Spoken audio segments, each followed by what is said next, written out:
Neste vídeo, vamos elencar quais são os documentos necessários para quem possui o bisavô como antepassado italiano. Se em sua família o antepassado for o trisavô, ou mesmo se for o avô ou avó, então basta adicionar ou remover uma geração a mais de certidões. Através do exemplo, ficará mais claro o entendimento. Vamos ver. Bom, vamos supor que você esteja fazendo o pedido através do bisavô italiano, que depois teve seu avô no Brasil, depois sua mãe e depois você que é casado e possui um filho menor de idade. Então o elenco de documentos necessários é: do seu bisavô italiano, o nascimento, que está na Itália, casamento, que está na Itália ou no Brasil, dependendo de onde ele casou, a certidão de óbito, que está no cartório da cidade onde ele faleceu, e a certidão negativa ou positiva de naturalização, que é feita pela internet. Esses são os documentos do bisavô italiano, ou do seu antepassado italiano. Agora vamos falar dos documentos para seu avô que já faleceu. Certidão de nascimento, certidão de casamento, certidão de óbito. Os documentos brasileiros são sempre feitos no formato inteiro teor. Isso vale para todos os documentos que são feitos através do Brasil. Depois, documentos de sua mãe que ainda está viva.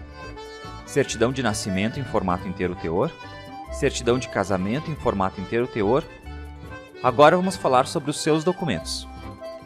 A sua certidão de nascimento em formato inteiro teor, a sua certidão de casamento em formato inteiro teor e a certidão de nascimento de seu filho menor em formato inteiro teor. Você inclui essa certidão em seu processo e o filho também terá o direito à cidadania italiana reconhecido.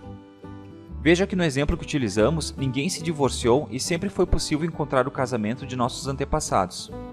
Mas e como fica no caso de nossos avós ou pais nunca terem se casado? Ou mesmo como fica no caso de haver algum divórcio? Quais são os documentos nessa situação?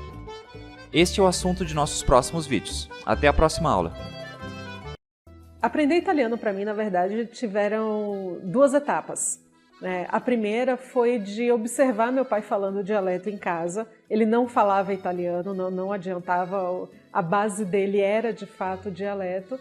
E algumas coisas eu conseguia pescar. E frases curtas, por exemplo, eu quero um copo d'água, estou com fome, essas coisas curtinhas assim, eu conseguia entender ele falando e conseguia falar em dialeto também. Mas toda vez que eu ia para a Itália, as minhas tias, os meus tios, todo mundo fazia aquela campanha para que eu não falasse o dialeto e sim aprendesse o italiano gramatical. Então todo mundo sempre me corrigia, menos o meu pai.